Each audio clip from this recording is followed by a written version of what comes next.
صبر وترجو رحمة.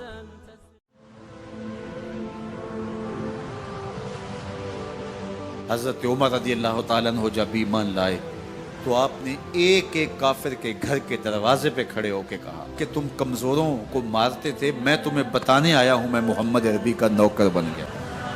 بلکہ آپ نے اعلان کیا جس نے اپنی بیوی کو بیوہ اور بچوں کو یتیم کروانا ہو اور اپنے ماں باپ کی کمر کو جھکانا ہو وہ عمر کے مقابلے میں آئے. اللہ اکبر. زنیرہ نامی ایک خاتون تھی، بہت کمزور. راوی کہتا ہے کہ اس کی ہڈیوں میں گودا نہیں تھا، عشق رسول تھا، اور اس کا ظالم آقا اس کو مارتا ہے، اور جب مار مار کے تھک جاتا ہے ادھر سے عمر آ رہے ہیں. یہ اسلام لانے کی پہلے کی کہانی ہے. ادھر سے عمر آ رہے ہیں تو اس نے کہا عمر تم جوان آدمی ہو تو یہ چھوڑتی نہیں ہے اپنے نبی کا نام، ذرا تم آؤ. عمر کوڑا پکڑ لیتے ہیں، اسے مارتے مارتے مارتے تھک جاتے ہیں تو پانی پینے لگتے ہیں. تو کہتے ہیں مجھے تیرے پہ ترس نہیں آیا لیکن میں ذرا پانی پینے لگا ہوں، اور پھر گلے کے اندر ڈال کر کے کوڑا اور اس کی رسی کو بل دیتے ہیں اور اس کی آنکھیں باہر نکل آتی ہیں اور کہتے ہیں بلا اپنے نبی کو جو تیری آنکھوں کی بینائی واپس کرے. اللہ اکبر. تو اس نے آسمان کی طرف منہ کر کے کہا مالک میں کبھی بھی آنکھوں کی بینائی نہ مانگتی لیکن اب تیرے نبی کی عزت کا سوال ہے. آنکھوں کی بینائی واپس ہو جاتی ہے. زنیرہ کو بڑا مارا. آج عمر گلیوں میں آنکھوں میں آنسو ہیں اور عجیب دل بے تاب ہے اور کہتے ہیں آؤ بھئی میں حضور کا غلام بن گیا ہوں، تمہیں بتانے آیا ہوں.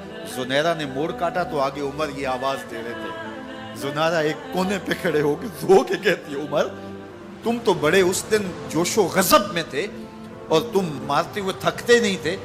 تو عمر نے کہا زنیرہ اس دن میں نے دیکھا نہیں تھا، اب میں محمد عربی کو دیکھ آیا ہوں. جنہ ویکھیا نہیں ہو کرن گلاں، جنہ ویکھیا نہیں ہو کرن گلاں، جنہ ویکھیا ہو تے بول دے جڑے محرم راز حقیقت دے اور راز حقیقت کھول دے. تو حضرت عمر رضی اللہ تعالیٰ عنہ ایمان لائے. حضرت عبداللہ ابن مسعود رضی اللہ تعالیٰ عنہ فرماتے ہیں کہ حضرت عمر کا ایمان لانا مسلمانوں کے لیے عزت کا سبب تھا. ان کا ہجرت کرنا مسلمانوں کی نصرت تھی اور ان کی خلافت مسلمانوں کے لیے رحمت. حضرت عمر رضی اللہ تعالی عنہ وہ ہیں کہ میرے حضور نے فرمایا لوگوں جب نیک لوگوں کا ذکر کرو تو میرے عمر کا تذکرہ ضرور کیا کرو. میرا عمر وہ ہے کہ جب وہ ایک سمت سے آ رہا ہو، ایک گلی اور بازار سے آ رہا ہو تو شیطان بھی آ رہا ہو عمر کو دیکھ کے راستہ تبدیل کر لیتا ہے.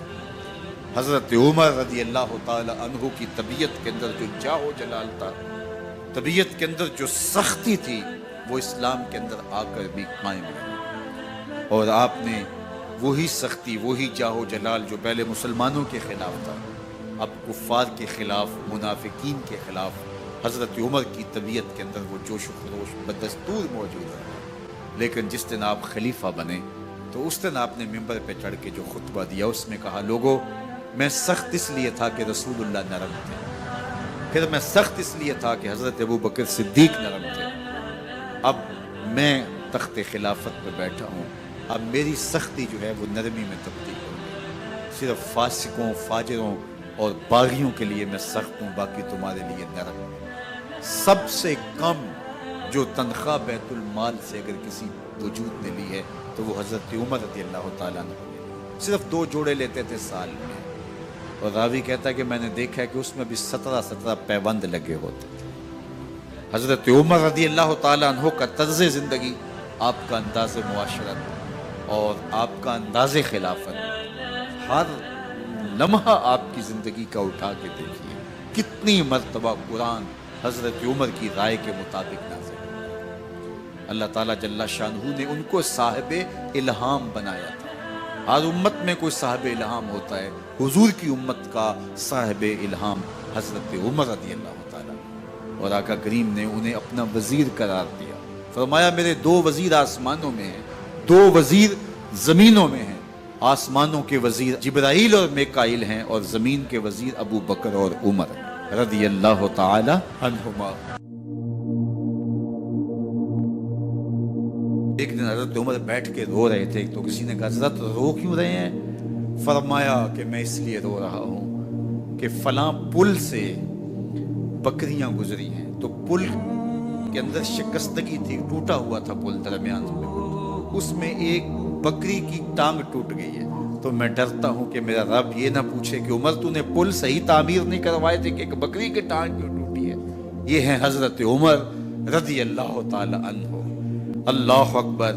تو اللہ تعالیٰ جل شانہ نے حضرت سیدنا عمر بن خطاب رضی اللہ تعالیٰ عنہ سے جو کام لیا، مختصر دور خلافت کے اندر 10 سال 6 ماہ 4 دن آپ نے خلافت فرمائی ہے، لیکن کہاں سے چلے اور یہاں مکران تک، بلوچستان کا حصہ ہے، یہاں تک آپ کے سلطنت کی حدود وسیع، ادھر آرمینیا تک جا پہنچے، حمص فتح کیا، قادسیہ، یرموک۔ آپ ذرا دیکھیے کہ کہاں تک آپ کی فوجوں کے گھوڑے دوڑتے رہے، اور اللہ تعالیٰ جل شانہ نے ان کو جو توانائی، عدل و انصاف کی قوت عطا فرمائی۔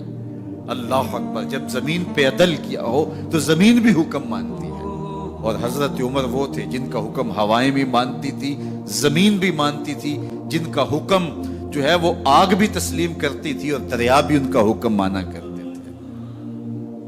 مصر کے اندر یہ رسم بد جاری تھی کہ سال کے بعد ایک دوشیزہ کو زیورات پہنا کے اچھے لباس میں ملبوس کر کے دریا کی بھیڑ چڑھایا جاتا، اس کی قربانی دی جاتی، اس کا خون بہتا تو دریا چلتا۔ جب مسلمانوں نے مصر فتح کیا تو گورنر نے لکھا کہ اسلام تو اس طرح کی رسوم کی اجازت نہیں دیتا، لیکن خشک سالی ہے، لوگوں کی فصلیں ویران پڑی ہے، تو حضرت کیا کیا جائے؟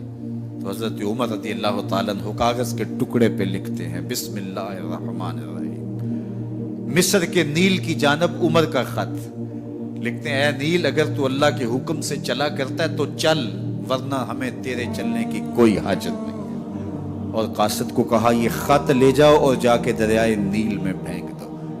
قاصد جا کے خط دریائے نیل میں پھینک دیتا ہے، پانی آتا ہے، ایسا دریائے نیل چلا 14 صدیاں ہوئی ہیں آج تک کبھی بند ہی نہیں ہوا۔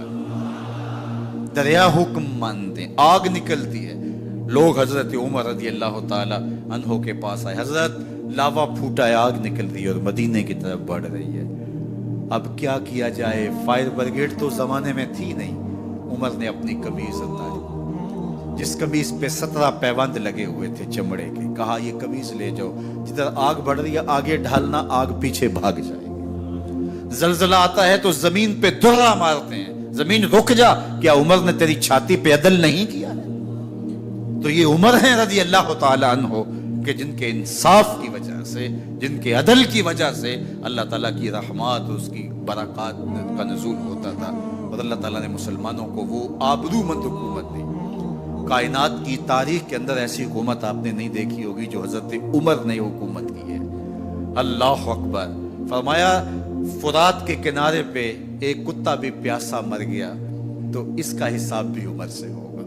باہر سے سفیر آتا ہے اور آ کے پوچھتا ہے کہ میں امیر المومنین کے، مسلمانوں کے حکمران کے محل میں جانا ہے، تو وہ مسکرا کے کہتے ہیں ہمارے امیر کا تو کوئی محل نہیں ہے۔ کہا کہاں ہے تمہارا امیر؟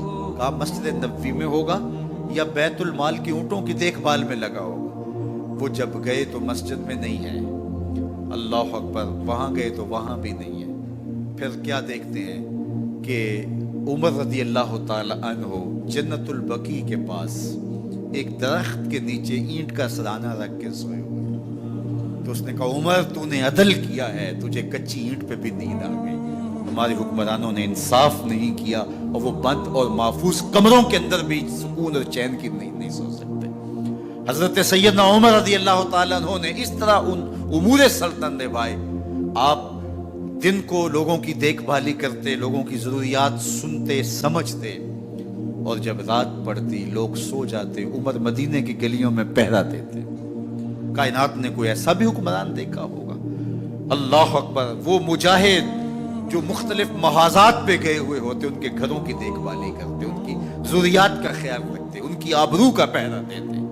راتوں کی تنہائیوں کے اندر حضرت عمر اٹھتے اور جا کے گشت کرتے، چکر لگاتے، دیکھتے کوئی آنکھ پر نم نہ ہو، مفلسی کا کسی گھر میں ماتم نہ ہو۔